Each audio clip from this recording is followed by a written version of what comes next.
আনন্দ বাংলা, আমরা নিরপেক্ষ নই, মানুষ ও সমাজের পক্ষে। নিবেদন করছে আরপি ক্লাব প্রাইভেট লিমিটেড এবং Leo, a large EV and solar innovation. সহ নিবেদক বারডোয়ান ইউনিটেক টেকনিক্যাল ইনস্টিটিউট, যে দেয় চাকরি ও ভবিষ্যতের গ্যারান্টি। দিনে দুপুরে নামি দামি মোবাইল চুরির ঘটনায় শোরগোল পূর্ব বর্ধমান জেলার শহর বর্ধমানের স্টেশন সংলগ্ন বাজার এলাকায়। শনিবার সকাল নাগাদ চুরি যায় একটি মোবাইল, পরে আবারও একটি মোবাইল চুরি যায়। ঘটনা জানাজানি হতেই ময়দানে নামে ব্যবসায়ী সমিতির সদস্য সহ সাধারণ মানুষ হাতে নাতে ধরে ফেলে এক যুবককে। সেই যুবকের কাছ থেকে উদ্ধার হয় একটি চুরি যাওয়া মোবাইল। মোবাইল চুরির ঘটনায় জড়িত থাকা যুবকের বাড়ি আসানসোল বলে জানা যায়, তবে যুবককে ধরে জিজ্ঞাসাবাদ করলে সে অস্বীকার করে মোবাইল চুরির ঘটনা। कुछ नहीं कि घर आसनसोल है। घर आसनसोल है, बेनौड़ा। তো কি কোথা থেকে আসিস? কোথায় বাড়ি? কোথায়? आसनसोल। আসানসোলে বাড়ি। এখানে কি করতে এসেছিস? भाग के आ गए घर से। घर से भाग के आ गए। ঘর থেকে পালিয়ে এসেছিস? পালিয়ে এসেছিস ঘর থেকে কেন? बस। আর মোবাইলটা তোর কাছে পাওয়া গেছে তো? मोबाइल आपका गिरा हुआ था भैया, हम नहीं लिए। मोबाइल आपका गिरा हुआ था, इसका मोबाइल गिरा हुआ था भैया, हम सच बोलते हैं। तू बोलिस नहीं? तू बोलिस नहीं? भैया मोबाइल नहीं लिया। सच बोले भैया, मोबाइल नहीं लिया। हाँ।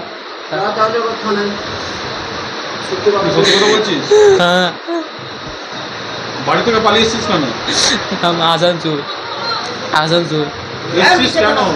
आई यहाँ के रे, बस से आए भाग के। কেন কেন ऐसे आ गए, पता नहीं है। এখানে কেন? এখানে কেন ঘোরাঘুরি করছিলি?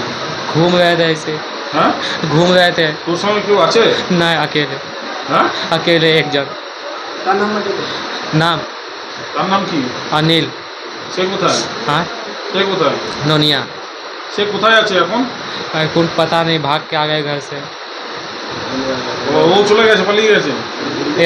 एक ही जन है। কি নাম তোর? अनिल नोनिया। বাবার নাম? मंटू नोनिया। কোথায় বাড়ি? आसनसोल।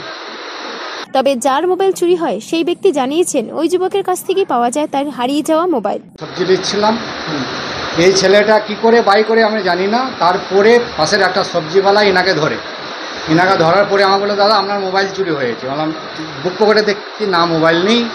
ইনাকে ধরা হলো, ইনি বলছে না আমি মোবাইল নিইনি, মোবাইল ওনার কাছ থেকে বেরোবে। ওর কাছ থেকে পেয়েছেন? জি জি। তাহলে ও বলছে যে নেয়নি, আর আমি বলছি আপনার নিয়েছে, কেন ওনার পকেট থেকে ওনার হাত থেকে পেয়েছি।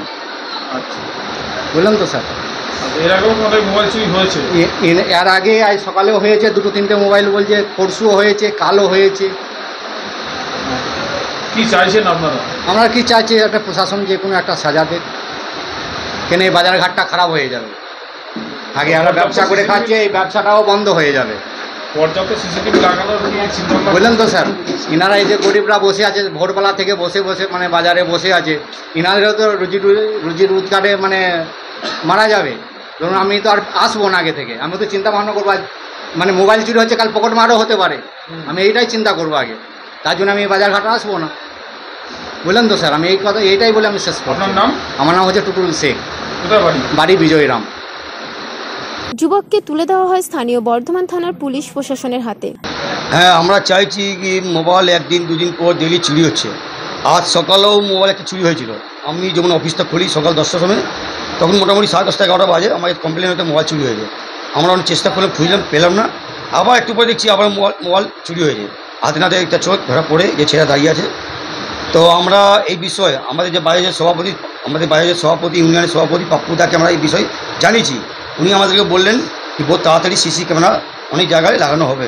কেন যে কাস্টমারগুলো বাইরে থেকে যে এখানে সবজি কিনতে আসে, যে গ্রাহকরা সবজি কিনতে আসে, ওদের যদি মোবাইল চুরি হয়, টাকা চুরি হয়, তারা তো আর এখানে আসবে না। যদি সামান পয়সা মোবাইল চুরি হয়ে যায়, একদিন দুদিন পর হয়, ওরা তো শুনে আসবে না। কিন্তু আমরা এই বিষয়ে সভাপতি আমাদের পাপ্পুদা যিনি আছেন, তাকে আমরা জানিয়েছি। উনি আমাদেরকে আশ্বাস দিয়েছেন যে অনেক জায়গায় সিসি ক্যামেরা লাগানো হবে এবং কিছু কমিটির ছেলেকে কিছু কিছু জায়গায় নজরদারি রাখার জন্য দাদা নির্দেশ দিয়েছে কোনো বাজার কমিটির সদস্য মেম্বার কিছু কিছু জায়গায় একদম নজরদারি চালাবে। যেমন আজকে আমরা চালিয়েছিলাম, চালিয়ে আমরা ধরে ফিরেছিলাম। এটা আমাদের সকলের প্রিয় পাপ্পুদারির নির্দেশ একটু ফলো করতে, এই যে আমরা ফলো করেছিলাম। বর্ধমান সদর থানার পুলিশ ঘটনাটির তদন্ত শুরু করেছে। পূর্ব বর্ধমান থেকে দেবাশিস ঘোষের রিপোর্ট, আনন্দ বাংলা।